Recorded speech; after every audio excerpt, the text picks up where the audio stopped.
চলো বন্ধুরা, শান্ত থাকো। সবচেয়ে গুরুত্বপূর্ণ বিষয় হলো আমরা যেন শান্ত থাকি, সবকিছু ভুলে যাও, শুধু খেলি, শুধু খেলায় মনোযোগ দাও। বন্ধুরা, ফাইনালের মতো মহা গুরুত্বপূর্ণ ম্যাচের ঠিক আগ মুহূর্তে লিওনেল মেসির মুখে এই সান্ত্বনা কেন? বিশ্বকাপ ফাইনালের টানেলে যখন আর্জেন্টিনার প্লেয়াররা মাঠে নামার অপেক্ষায়, তখন সবার চোখে মুখে থাকার কথা ছিল বিশ্বজয়ের আগ্রাসন। কিন্তু এনজো ফার্নান্দেস, লিসান্দ্রো মার্তিনেজদের ফ্যাকাশে বিমর্ষ চেহারা আর মেসির সবকিছু ভুলে যাওয়ার অনুরোধ কি তবে অন্য কিছুর ইশারা দেয়? ম্যাচের আগেই কি তবে ড্রেসিং রুমে বড় কোনো ঝড় বইয়ে গিয়েছিল? বিশ্বকাপের ফাইনালে আর্জেন্টিনার এমন আত্মসমর্পণকারী পারফরমেন্সের পেছনে কোনো গোপন বিষয় এখন পর্যন্ত আড়ালে থেকে গেছে? টিম ফুটবলের চিরুনি অভিযানের পর বিশেষ এই আয়োজনে তুলে ধরা হবে আড়ালে থাকা মূল ঘটনা। আচ্ছা, সম্পূর্ণ বিষয়টির গভীরে ডুব দেওয়ার আগে দর্শকদের উদ্দেশ্যে একটা প্রশ্ন। ফাইনাল ম্যাচে লাউতারো মার্টিনেজকে আপনারা কোথাও দেখতে পেয়েছেন কিনা?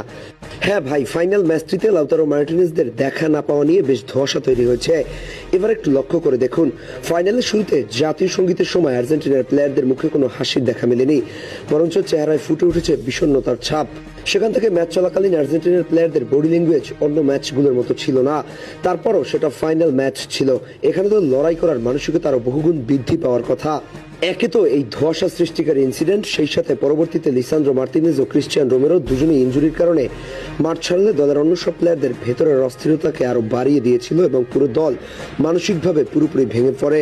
বলা যায় হারের পেছনে এটা অন্যতম একটা কারণ, কিন্তু সেই প্রশ্ন থেকে যায় ড্রেসিং রুমে আসলে হয়েছিলটা কি?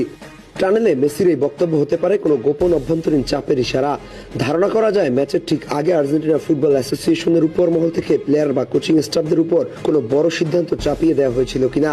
ড্রেসিং রুমের ভেতরে সভাপতি বা ম্যানেজমেন্টের সাথে প্লেয়ারদের এমন কোনো বাক বিতণ্ডা হয়েছিল যার কারণে দলের আত্মবিশ্বাস পুরোপুরি ভেঙে যায় এবং সেটি সামাল দিতেই মেসিকে লিডারের দায়িত্ব নিতে অমন বক্তব্য দিতে হয়েছিল। সবচেয়ে বড় রহস্য তৈরি হয়েছিল ফাইনাল ম্যাচটি শেষ হওয়ার পর।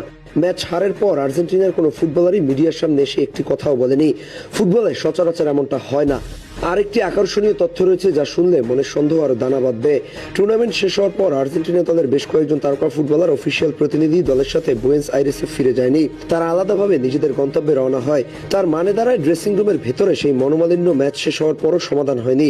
দলের এমন সিচুয়েশনের মধ্যেই এএফএ সভাপতি ক্লাদিও তাপিয়াকে নিয়ে আরেকটি চাঞ্চল্যকর খবর সামনে এসেছে।